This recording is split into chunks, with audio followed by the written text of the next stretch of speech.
आज हम आपको कक्षा 11 के पाठ्यक्रम की चर्चा करेंगे, जिसमें पहला चैप्टर आपका जैव विविधता अर्थात बायोडाइवर्सिटी के बारे में बताया गया। बायोडाइवर्सिटी यानी जैव विविधता का तात्पर्य जीवों में पाई जाने वाली असमानताओं से है। अर्थात आप जानते हैं कि प्रत्येक जीवधारी में कुछ न कुछ असमानताएं जरूर पाई जाती हैं। एक ही स्थान पर पाए जाने वाले जीवधारियों में बहुत सी असमानताएं होती हैं। अर्थात कोई पौधा होता है, कोई जंतु होता है। पौधों में बहुत से पौधे अनेकों प्रकार के, नीम है, आम है, छोटे छोटे पौधे बहुत से पाए जाते हैं। जंतुओं में भी अलग अलग प्रकार के जंतु होते हैं। इसमें मेढक भी है, टिड्डा भी है तथा खरगोश से लेकर के और बड़े बड़े सभी छोटे बड़े जंतु सम्मिलित हैं। लेकिन आप देखेंगे कि प्रत्यक्ष या अप्रत्यक्ष रूप से ये सब एक दूसरे पर निर्भर होते हैं। उनकी निर्भरता जो होती है या तो भोजन के रूप में होती है या तो ऑपरेशन के रूप में पाई जाती है। लेकिन यहाँ पर जो हम आपको बताने जा रहे हैं, जैव विविधता का मतलब एक ही स्थान पर पाए जाने वाली जीवधारियों में जो असमानताएं पाई जाती हैं उसी को हम जैव विविधता कहते हैं। अर्थात जीवधारी जो अलग अलग प्रकार के किसी पर्टिकुलर प्लेस पर पाए जाते हैं उसी को जैव विविधता यानी बायोडाइवर्सिटी कहते हैं। बायोडाइवर्सिटी का बृहद रूप यदि आप लोग जानना चाहते हैं तो आप देखेंगे कि पूरा विश्व में जो जितनी भी जीव जातियां पाई जाती हैं उन सब में बहुत ज्यादा विभिन्नताएं पाई जाती हैं, बहुत ज्यादा असमानताएं पाई जाती हैं। कहीं कहीं पर आप लोग देखते होंगे कि एक ही जाति के सदस्य ही आपस में एक दूसरे से भिन्न हो जाते हैं, क्योंकि जैसे जैसे जिस वातावरण में वो रहते हैं उसी वातावरण के अनुसार उनके स्वभाव रहन सहन में परिवर्तन हो जाता है, शारीरिक संरचना में परिवर्तन हो जाता है और इसी के धीरे धीरे इसी के कारण वो अपनी मूल जाति से अलग होकर एक नई जाति के रूप में विकसित हो जाते हैं। तो ये जो विविधता जो है एक विश्व यानी कि दुनिया में जो आप देखते हैं समुद्र, जल, स्थल सभी जगह ये असमानताएं पाई जाती हैं, अर्थात बायोडाइवर्सिटी पाई जाती है। ये बायोडाइवर्सिटी 3 प्रकार की होती है, जिसमें पहला अनुवंशिकीय जैव विविधता यानी जेनेटिक बायोडाइवर्सिटी जिसे हम बोलते हैं। अनुवंशिकी शब्द की जो उत्पत्ति है अनुधन वंशिकी से दिया गया है। अनु माने होता है अनुकरण करना, वंशिकी माने वंश का अनुकरण करना, अर्थात माता पिता के जो अनुवंशिक लक्षण है पीढ़ी दर पीढ़ी जब संतानों में पहुंचते हैं तो उसी को हम अनुवंशिकी कहते हैं। तो अनुवंशिकी ये जो शब्द है उसमें जेनेटिक यानी जीन जहां पर आता है, तो जब जीन में परिवर्तन कर दिया जाता है यानी जीनी संरचना में परिवर्तन हो जाता है, गुणसूत्रों में परिवर्तन हो जाता है, उसी को जैव विविधता कहते हैं। कौन सी? अनुवंशिकी जैव विविधता।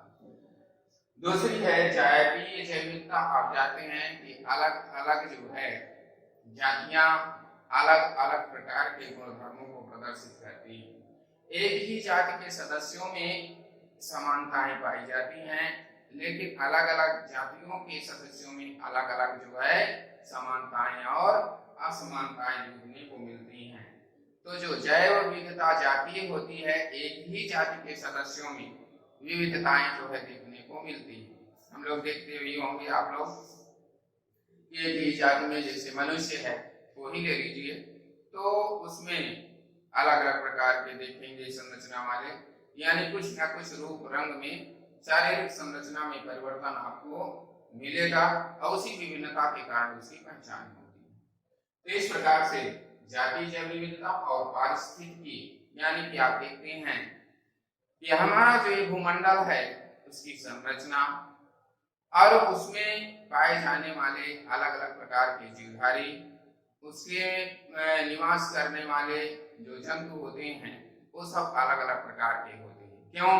क्योंकि कुछ जगहों पर देखेंगे तो सदाबहार वन होते हैं, यानी एक समान जलवायु होती है। कहीं कहीं की जलवायु भिन्न होती है, कहीं पर ज्यादा वर्षा होती है तो कहीं ज्यादा सूखा रहता है। तो वहाँ के जंतुओं में भी जो है असमानताएं आ जाती हैं। तो इसको हम कहते हैं पारिस्थितिकीय जैव विविधता, यानी पारिस्थितिकी इकोलॉजिकल बायोडाइवर्सिटी जो है पाई जाती है। अब यहाँ पर यदि आप लोग देखें तो सामान्य रूप से जो है समस्त जो जीवधारी हैं उनकी संरचना, उनकी स्थिति और उत्पत्ति के आधार पर देखा जाए तो मैंने आप लोगों को बताया था इसके पहले कि 5 जगत प्रणाली।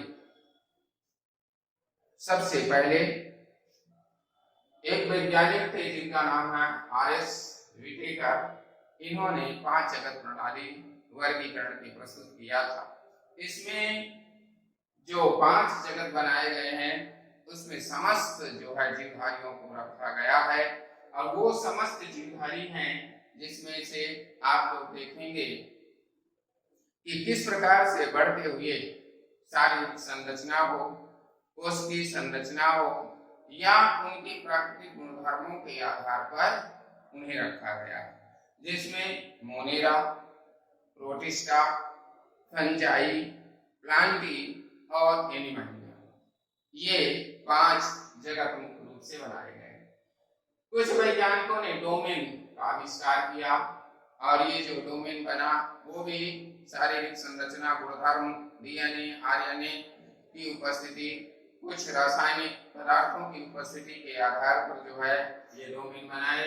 और इस डोमेन के अंतर्गत जीवाणु, आर्किया और यूबैक्टीरिया सम्मिलित है। जीवाणुओं का साम्राज्य पहले स्थापित हुआ, और उनमें से देखेंगे आप प्रोटोबैक्टीरिया, फिर साइनोबैक्टीरिया, यूबैक्टीरिया, ये सब आए।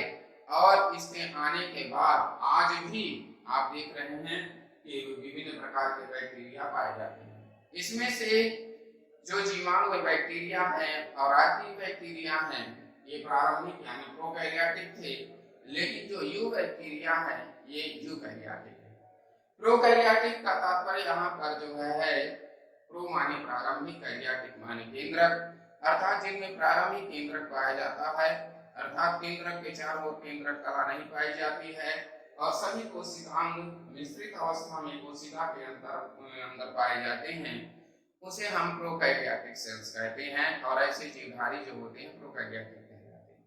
लेकिन यूकैरियोटिक जिनमें सभी यू माने होता है सत्य, जिनमें सत्य केंद्रक पाया जाता है, अर्थात केंद्रक के चारों ओर केंद्रक कला पाई जाती है, और सभी कोशिकांग माइटोकॉन्ड्रिया से लेकर Golgi, endoplasmic reticulum, ribosomes, lysosomes इत्यादि सभी जो है अलग अलग जब पाए जाते हैं कोशिका के अंदर, तो उसे हम कहते हैं यूकैरियोटिक सेल, और ऐसे सभी जीवधारी यूकैरियोटिक कहलाते हैं।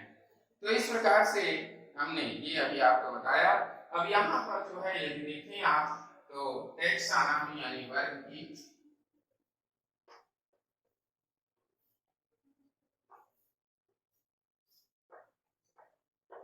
टैक्सोनॉमी वर्गीकरण के बारे में थोड़ा सा हम आपको जानकारी देंगे। आप जानते हैं कि समानताओं और असमानताओं के आधार पर जीवधारियों को अलग अलग समूहों में रखना, अलग अलग रूप में बांटना वर्गीकरण कहलाता है।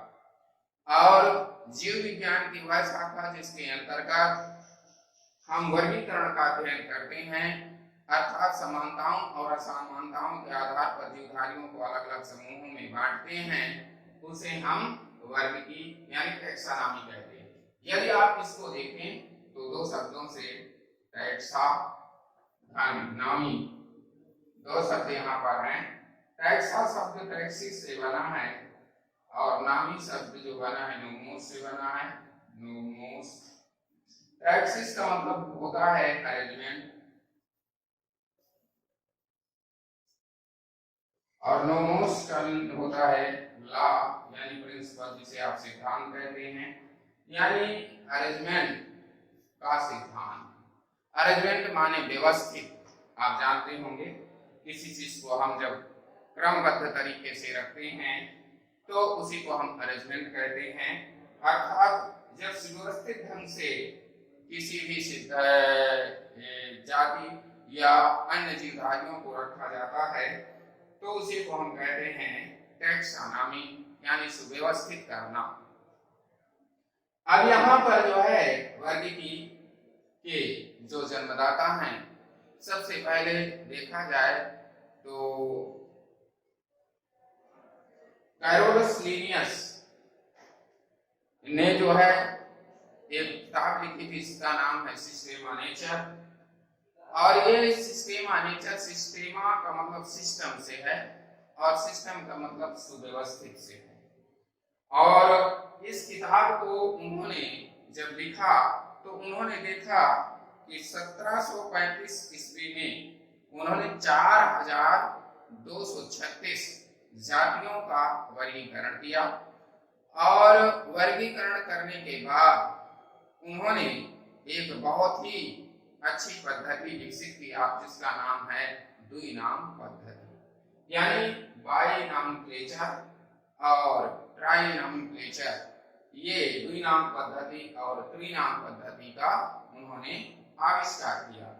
अब यहाँ पर आप देखेंगे कि ये जो दो नाम पद्धति और त्रिनाम पद्धतियां हैं, ये किस प्रकार से हमारे लिए बहुत उपयोगी है। तो पहले भी जब कोई भी जाति यानी कोई भी जंतु पैदा होता है तो उसका सबसे पहले नामकरण किया जाता है। हमारे आपके घरों में भी यही सिस्टम है कि जब कोई भी बच्चा पैदा होता है तो सबसे पहले उसका नामकरण किया जाता है। उसका नामकरण संस्कार रखा भी गया है, जिसमें से कहीं कहीं पर देखेंगे तो एक ही नाम होता है, कहीं कहीं जाइए तो फिर दो नाम होते हैं, यानी कि बच्चे का नाम उसके पिता का नाम जोड़ करके रख दिया जाता है। तो जब किसी भी जीवधारी का नामकरण उसके वंश और जाति के आधार पर किया जाता है तो उसे द्विनाम पद्धति कहते हैं, यानी दो नाम, पहला नाम उसके वंश का होगा और दूसरा नाम उसकी जाति का होगा। लेकिन जो वंश और जाति का अक्षर होते हैं, पहले अक्षर जो होते हैं, उनको जो है किस तरह से लिखा जाना है, तो जो वंश का पहला अक्षर है उसे कैपिटल लेटर में और जो जाति का पहला अक्षर है उसे स्मॉल लेटर में। और ये दोनों ही यूनानी भाषा में यानी ग्रीक जिसे आप कहते हैं इटालियन भाषा में लिखा होना चाहिए। ये जो द्विनाम पद्धति है इसके आधार पर ही आप देखेंगे तो बहुत से जंतुओं और बहुत से पादपों का नामकरण किया गया है, जिसमें जैसे उदाहरण के लिए लिखा जाए मेढक है, भारतीय मेढक, तो राना टिग्रीना, राना उसका वंश है और टिग्रीना उसकी जाति है। लिखेंगे कैसे, तो देखिए राना और टिग्रीना, ये राना कैपिटल लेटर में है और ये टिग्रीना देखेंगे तो सभी स्मॉल लेटर में है। तो राना टिग्रीना जो है ये बाइनॉमिनक्लेचर है, यानी द्विनाम पद्धति के आधार पर रखा गया है। यदि इसी प्रकार से मनुष्य को देखें तो मनुष्य को होमो सेपियंस कहते हैं। होमो उसका वंश है और सेपियंस उसकी जाति है। तो इसीलिए आप देखते हैं जब सामान्य रूप से मनुष्य को पुकारा जाता है तो होमो सेपियंस कहते हैं। 1901 ईस्वी में एक जूलॉजिकल कमीशन बनी और उसमें जो है ये निर्धारित किया गया कि जितने भी जंतु हैं या जो भी पादप हैं जिनका नामकरण किया जाता है उनमें द्विनाम पद्धति या त्रिनाम पद्धति के आधार पर उनका वर्गीकरण, उनका नामकरण करना आवश्यक है, जिसमें उनके वंश और जाति दोनों का शब्द लेना आवश्यक है। वंश का पहला अक्षर कैपिटल लेटर में और जाति का पहला अक्षर जो है स्मॉल लेटर में होना आवश्यक है। पहले वंश का फिर जाति का अक्षर लिखना जरूरी है। और इसी प्रकार से किसी पद्धति के आधार पर विभिन्न प्रकार के जीव जंतुओं का वर्गीकरण किया गया।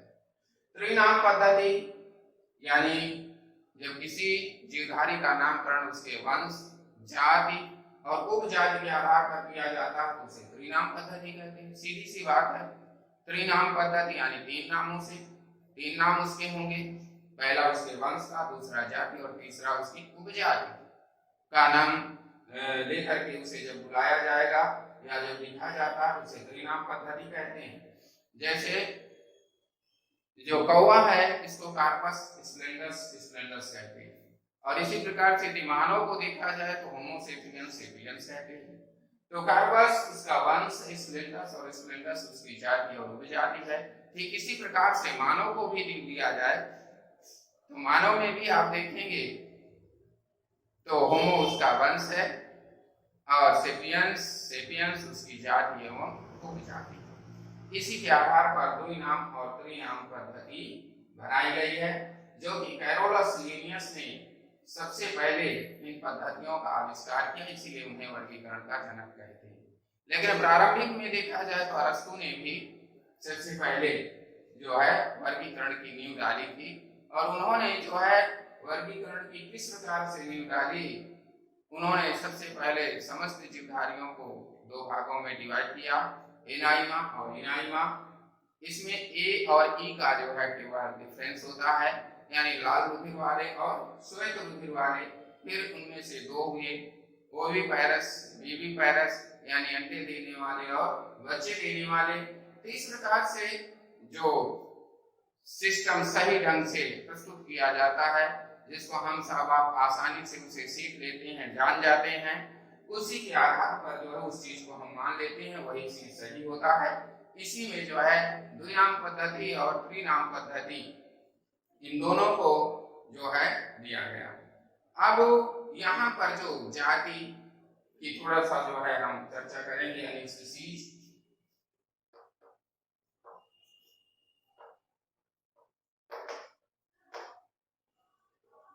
ये अभी हम यदि वर्गीकरण के पदानुक्रम को देखें तो जाति सबसे नीचे आती है। वर्गीकरण के जो पदानुक्रम हैं, यदि आप उनको देखेंगे तो यदि नीचे से ऊपर की ओर जाते हैं या ऊपर से नीचे की ओर जाते हैं, तो सबसे पहले देखेंगे ऊपर से नीचे की तरफ आए तो पहले सबसे पहले समस्त जीवधारियों को दो भागों में डिवाइड किया गया, एनिमल एंड प्लांट, यानी जंतु जगत और पादप जगत। फिर जंतु जगत को फिर से विभिन्न प्रकार के फाइलम में यानी संघों में, और इसी प्रकार जंतुओं को विभिन्न प्रकार के संघों में डाल दी करके फिर उसका धीरे धीरे अध्ययन करते हैं। तो पहला देखेंगे तो किंगडम आएगा, किंगडम, इसके बाद फाइलम। ये महत्वपूर्ण जो पदानुक्रम उनको बता रहा हूँ, तो सब किंगडम सब फाइलम ये भी होते हैं, लेकिन जो मुख्य है उनको हम बता रहे हैं। फाइलम के बाद क्लास, और क्लास के बाद ऑर्डर, ऑर्डर के बाद फैमिली, फैमिली के बाद जीनस, और जीनस के बाद स्पीशीज। तो यहां पर यदि आप देखेंगे तो किंगडम, जिसमें जो समान लक्षण है वो कम मिलेंगे, उससे ज्यादा फाइलम में मिलेंगे, फिर उससे ज्यादा समान लक्षण जो है क्लास में मिलेंगे, फिर ऑर्डर में। इस प्रकार से बढ़ते हुए जाएंगे तो इस स्पीशीज में एक समान लक्षण वाले सभी जीवधारी पाए जाते हैं, और उसी चीज को परिभाषित भी किया गया कि वे सभी जीवधारी जिनमें एक समान लक्षण पाए जाते हैं और जो आपस में प्रजनन करके अपने समान संतान उत्पन्न करते हैं, उसे हम जाति कहते हैं। जाति की परिभाषा यही है कि वे सभी जीवधारी जिनमें एक समान लक्षण पाए जाते हैं और जो आपस में प्रजनन करके अपने समान संतान उत्पन्न करते हैं, उसे जाति कहते हैं। सबसे पहले जॉन रे ने जाति की अवधारणा को प्रस्तुत किया, लेकिन इसके बाद मेयर ने जाति की जो है परिभाषित किया, और मेयर ने जो जाति को परिभाषित किया, यही परिभाषा जो हमने आप लोगों को बताया, ये मेयर की ही परिभाषा। लेकिन जॉन रे ने सबसे पहले जाति को खोजा, यानी कि जो उत्पत्ति है वो जॉन रे के द्वारा हुई है। अब यहाँ पर जो पदानुक्रम है वो यही है, यानी कि यदि नीचे ऊपर की तरफ आप बढ़ते हैं तो जो समानताएं हैं जीवधारियों में वो थोड़ा घटती चली जाती हैं, लेकिन ऊपर से नीचे की ओर आएंगे तो बढ़ती हुई चली जाती है। अब यदि इसी पदानुक्रम में यदि मनुष्य का जो है आप वर्गीकरण करना चाहें तो जैसे किंगडम, मनुष्य किस किंगडम में आएगा? मैलिया। फाइलम क्या होगा? कार्डेटा। क्लास क्या होगा? ममेलिया। मम्मा शब्द से बना है, ममेलिक प्लांट्स पाई जाती हैं। कार्डेटा माने जिसमें रीढ़ की हड्डी पाई जाती है। आर्डर, इसके बाद प्राइमेट्स, फैमिली, होमोनिडी,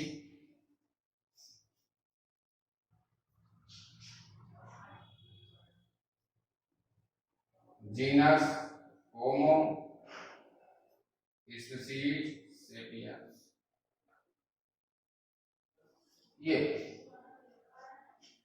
ये आपका जो है मनुष्य का वर्गीकरण हो गया। सामान्य मनुष्य का वर्गीकरण यही होता है। Kingdom animalia, phylum chordata, class mammalia, order primates, family hominidae और जीनस होमो और स्पीशीज जो इसकी होगी सेपियंस। इसी प्रकार से अन्य का भी आप लोग आराम से कर सकते हैं। जैसे मेढक है तो मेढक भी एनिमैलिया में आएगा, उसका जो है कार्डेटा संघ में आएगा।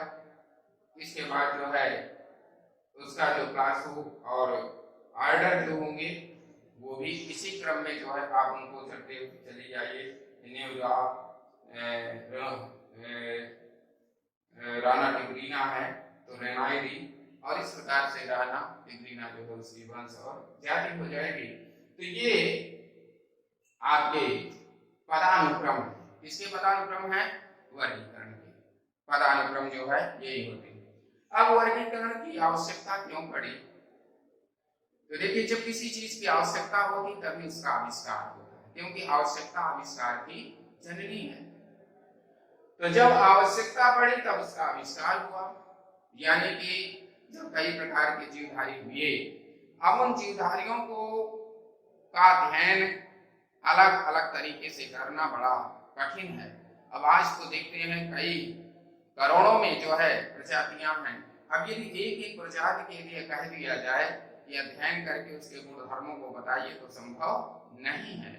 इसलिए सबसे पहले ये देखा गया कि यदि एक ही जाति में पाए जाने वाले सभी सदस्यों का एक साथ अध्ययन कर लिया जाए तो आसानी से हम सभी जीवधारियों का अध्ययन कर सकते हैं। तो अध्ययन की सुविधा के लिए, है ना, हम सबसे पहले वर्गीकरण की जो है हमने खोज किया कि आसानी से हम सभी जीवधारियों के बारे में बता सकें, उनका अध्ययन कर सकें और उनके गुणधर्मों के बारे में बता सकें। दूसरी, उत्पत्ति उनकी किस प्रकार से होती है और उत्पत्ति किसकी हुई किसकी नहीं हुई। तो सबसे पहले यदि हम उनके गुणों को जानकारी में रखेंगे, यदि कोई भी नई जाति बनती है या कोई भी जीव पैदा होता है तो हम सबसे पहले उसकी उत्पत्ति के बारे में जानकारी हासिल कर लेते हैं। उसका संबंध क्या है इन जीवधारियों से, ये भी हमें वर्गीकरण से पता चलता है। उसमें किस प्रकार के गुणधर्म पाए जाते हैं, तो जिससे मिलते जुलते गुणधर्म पाए जाते हैं उसका उसी से संबंध भी होता है। इसी प्रकार से संयोजी कड़ी यानी जैव विकास। जैव विकास आप जानते हैं जीवों का विकास किस प्रकार से हुआ। निम्न कोटि के जीवधारियों से धीरे धीरे उच्च कोटि के जीवधारियों का विकास होता है जिसे हम जैव विकास कहते हैं। और जैव विकास इतना आसान नहीं है, इतनी धीमे होने वाली यह प्रक्रिया है कि इसे हम केवल समझ सकते हैं। बाकी आप कहें कि इसे देखा जा सकता है तो देखा नहीं जा सकता, केवल समझा जा सकता है आसानी से। तो इस प्रकार से वर्गीकरण की जो है आवश्यकता जो है बढ़ती है। अब यहाँ पर देखिए, सबसे पहले यदि आप लोगों को देखा, हमने बताया कि वर्गीकरण की जो रूपरेखा है वो जीव विज्ञान के अंतर्गत कैरोलस लिनियस, कार्नवान लिनियस जिनका नाम है पूरा, कैरोलस लिनियस सामान्य रूप से कहते हैं, इनकी सबसे अच्छी विधि और सबसे अच्छा सुगम तरीका इन्होंने बताया था, इसीलिए इन्हें वर्गीकरण का जनक कहते हैं। तो आज आपको केवल इतना ही बताएंगे और कल हम आपको आर.एच. विटेकर के अनुसार जो वर्गीकरण की रूपरेखा है उसको प्रस्तुत करेंगे और थोड़ा विस्तार से बताएंगे। लेकिन सबसे पहले आज यही आपको जानना है और ये भी जानना है कि हम जीव विज्ञान का अध्ययन क्यों करते हैं, क्योंकि आप जानते हैं जो मूलभूत आवश्यकताएं हैं हमारी, वो जीव विज्ञान के द्वारा ही पूरी होती है। सबसे पहले व्यक्ति की जो आवश्यकताएं हैं, रोटी, कपड़ा और मकान की, ये सारी की सारी आवश्यकताएं जो है हमारी जीव विज्ञान के द्वारा पूरी होती हैं।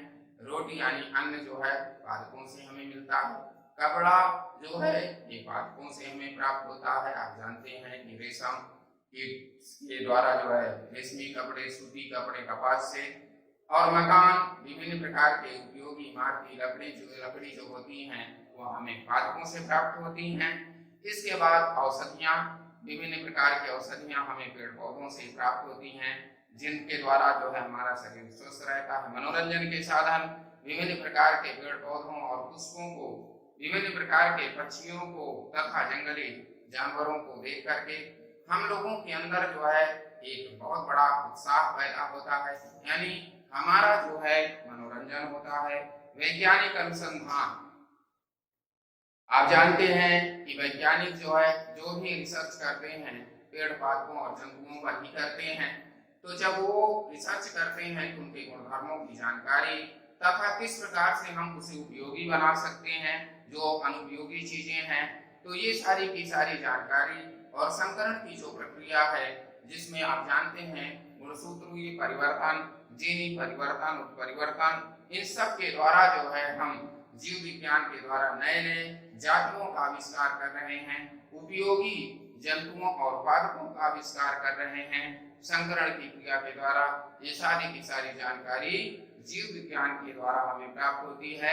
इसीलिए हम जीव विज्ञान का अध्ययन करते हैं और जीव विज्ञान का अध्ययन तो हमारे लिए भी बहुत आवश्यक है, क्योंकि जब हम जीव विज्ञान की जानकारी रखेंगे तो अपनी शारीरिक संरचना के बारे में हमें जानकारी होगी और उसी के अनुसार हम उसका ट्रीटमेंट कर सकते हैं, उसका इलाज करेंगे, किस प्रकार से हम रोगों से बच सकते हैं, किस प्रकार से हम स्वस्थ रह सकते हैं। तो ये सारी की सारी जानकारी जीव विज्ञान के द्वारा ही प्राप्त होती है। अतः जीव विज्ञान का अध्ययन हमारे लिए बहुत आवश्यक है। अब इसका हम नोट्स जो है आप लोगों को प्रोवाइड करवा देंगे और इसके बाद जो है हम आगे का चैप्टर आपको पढ़ाएंगे। नमस्कार।